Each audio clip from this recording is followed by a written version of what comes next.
The Fios household addressable offering is one of the two products that we have in market today. Our other is a linear television demand-side platform that's integrated to a variety of TV networks.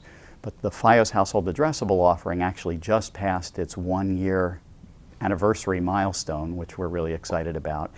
When we launched Fios back in the fall of 16, it added about 4.5 million addressable homes to the addressable ecosystem that exists in the States today.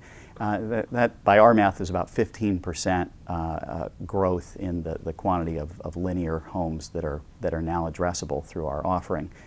We have great representation in areas where some of the other players in addressable are underrepresented, particularly in major cities where satellite dishes are a little less commonly seen, right?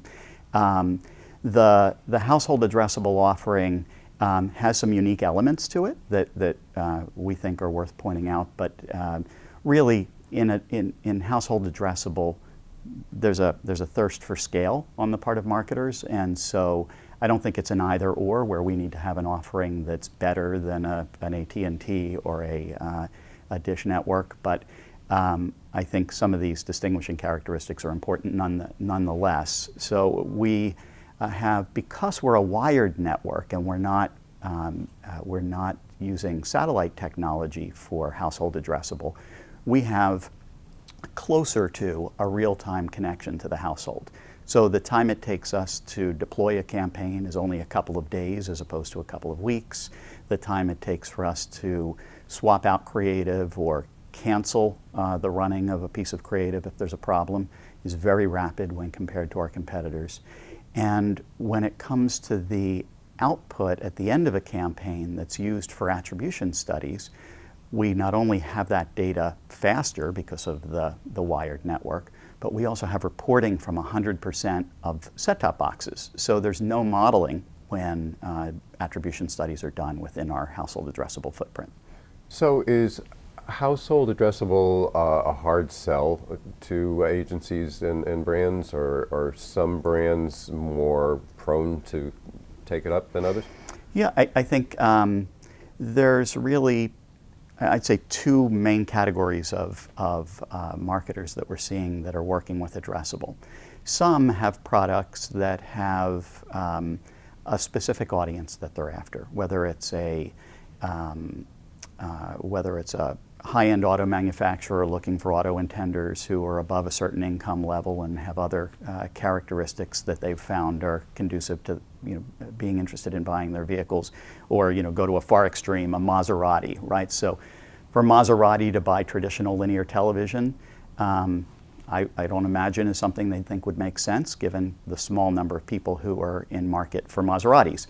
But through an addressable platform, obviously you're able to deliver ads to people who you think have a high propensity to considering buying a Maserati. So, but there's some advertisers that have very broad targets, and so paying a premium to be able to work with addressable doesn't immediately make sense to them. But what we're seeing a bunch of innovators do is take a portion of their linear TV budget, spend it in addressable, and through the back-end reporting that's possible through addressable, use that information to inform their linear TV buying. So in other words, after one of our campaigns is completed, we're providing reports to an advertiser that tells them how many impressions were delivered on what networks at what time of day, and some other details of that sort that can then be used to say, look at this, my target audience is watching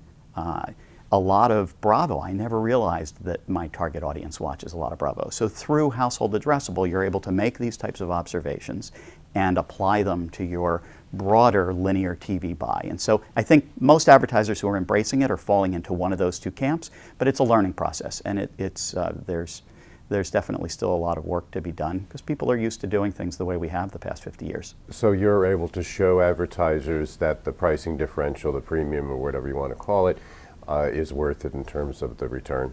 Correct. What you frequently hear referred to in digital and increasingly in audience-based television is a notion of ECPM, right? The effective CPM.